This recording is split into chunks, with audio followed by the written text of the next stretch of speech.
Law and order is nearly extinct in liberal cities. Take San Francisco, where even more businesses are being forced to pack up and leave. High-end retailer Nordstrom is the latest to close up shop. After 35 years, they're going to be shutting down both stores because of the dynamics of its downtown have changed dramatically. Sounds like corporate speak for crime's run us out of town and it's not safe for our workers. And this comes on the heels of a flagship San Francisco Whole Foods closing its doors after just 13 months. Their place was plagued by violence, drugs, vagrants. The business made an astounding 560 emergency calls before throwing in the towel. So far, 20 stores have shut down in the Bay Area since 2020. And the ones that stay are forced to run what looks like a maximum security prison to sell deodorant and toothpaste. Oh, and if you fight back against this type of insanity, you'll be the one that gets charged, while the criminal gets to skate.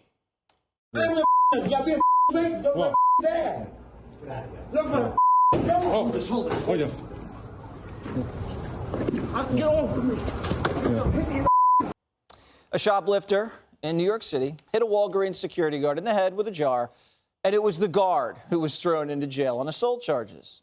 And big surprise, the thief failed to show up to his recent court date. Greg, San Francisco guy, Nordstrom's, I'm sure you dropped a pretty penny there. Where are people going to buy high-end clothes now? This hurts because this is where my mom and I would shop. The Nordstrom in Westfield on Market Street. We'd go there, we'd shop, we'd go upstairs. There's a restaurant. We'd go there and get drunk and have fun. She'd pay for everything.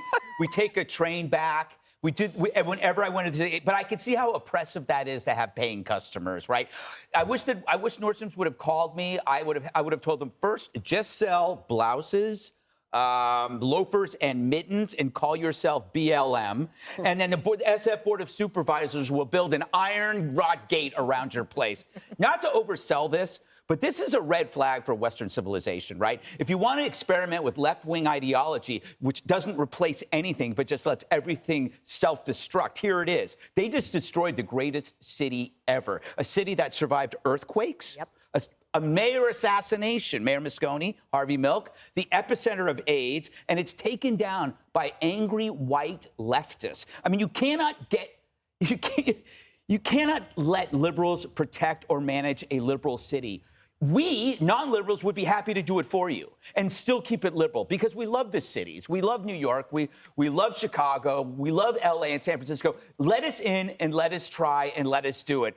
To an obvious observer, these are not right-wing companies. Every liberal loves Whole Foods, and every white liberal politician buys their colorful pantsuits off the rack at Nordstrom. So it's not the right driving this, and it's not the right's ideas. This isn't crooked cops or climate change or racism that screwed this city. It's all the people that obsess over that caused this to happen. And if you ask the White House, Corinne will probably say, Nordstrom, I thought that was blown up. Nice pipeline material. Thank you. Do you think London Breed, the mayor of Chicago, is making any effort to retain any of these businesses? Because they keep leaving every other week. I think they realized it too late. So I believe that for a long time, people thought that the wealthy would stay in San Francisco because it was an amazing city, and it was where they were able to go to the theater and have drinks at one of the fancy bars, get together with friends, have people come into town, and then you could see the ocean. Everything was great. And then, slowly but surely, it started going downhill. But still, people stayed. And then COVID hit. And what happened was when you separate work from your home life, and people realize, oh, I actually don't have to be here for my work, the out-migration from these cities happened very, very quickly. And so even if the mayor is trying to do something now, it's too late because they didn't stop the problems with law and order in time to prevent them from leaving. So, and these decisions don't come lightly for a company like Nordstrom.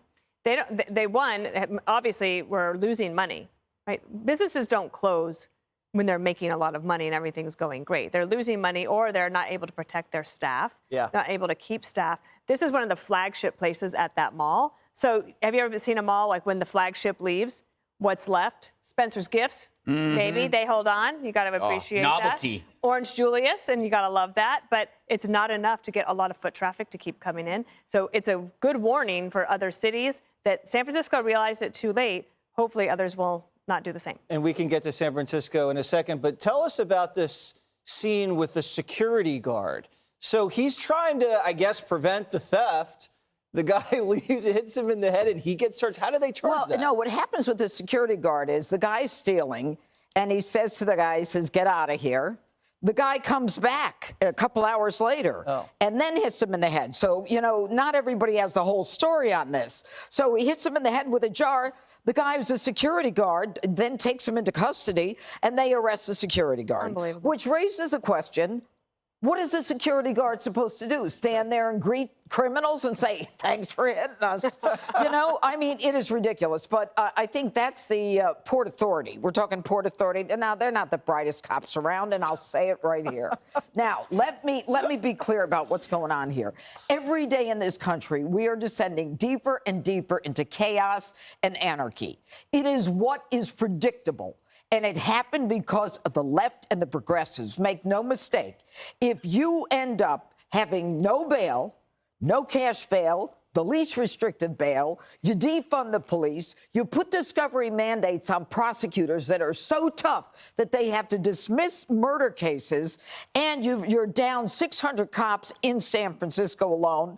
You raise the age of the criminal. You raise the amount of crime for a theft. You're damn right you're going to get this. And every city in this country is going to end up in anarchy and chaos. And don't tell me, you're right, Dana, Nordstrom doesn't want to leave. They didn't put all that money into the infrastructure and create that store, so they'd have to leave because some bums and thieves and dirtbag criminals decide they want to take down a city. Now, let's be real clear about one thing.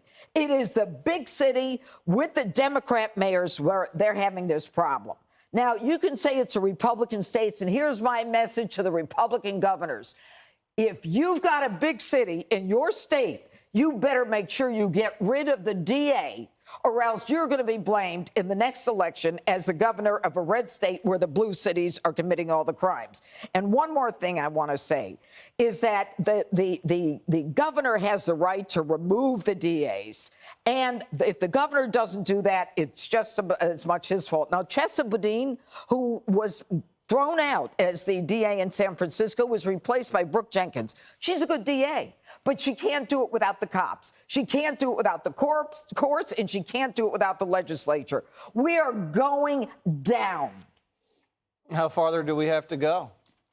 I think this is a good place to level out. It's completely devastating. I love San Francisco. Dana's right that it's been deteriorating a long time. I was there in 2018 for work. My mom came with me to spend a few days and was followed around Union Square, the shopping center, by a junkie who had a knife, who was just holding a knife. And we had to duck. She didn't realize what was going on. And I was like, you have to make a left here. And there were no police around either. Not that we would have necessarily gone right at that moment, because that might have inspired him to lunge at her or something like that. But it's felt dangerous for a while, and I visited during COVID, and they were shut down past when we were shut down here, when Chicago, other liberal cities, and people who were out in restaurants and bars sitting outside in the cold were complaining. Like, why are we here anymore? And it's going to become a huge money problem for London Breed, for the mayor there, because tech companies want their people back at work. So what are you going to do then? If everybody left, and they've left for good reason, right? This isn't just, you know, I want to see what it's like somewhere warmer. They're moving their families to somewhere where they feel that it's safe, where the schools were open, taxes, et cetera. They're going to have to figure out some way to accommodate all of these high-wage workers that keep the cities going, to make sure that they can go to the office 3-4 days a week for these new hybrid schedules.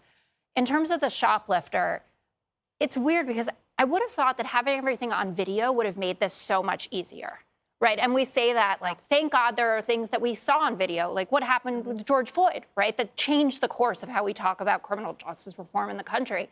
But why, when everyone can see with their two eyes that the security guard was attacked by this guy, knows the story, does it not make any difference in terms of how it's prosecuted? It's almost as if just turn them all off. Like, what's the difference at that point? And law enforcement needs to think about that, including the DA. I don't mean just the street like cops. you're becoming enlightened right before our eyes. Yes. Those videos don't matter. The George Floyd ones, those matter. But when it happens that the criminal or a suspect is in the wrong, those things just go away. But when the cop's in the wrong, you're going to see that video 100 times on CNN. And in addition to that, this criminal has not been arrested. The thief has not been arrested. He'll never be arrested because they don't have a squad that goes out that says we're gonna make sure that we execute warrants on these people. He's probably who are one of wanted. those 347 that commit all the crimes.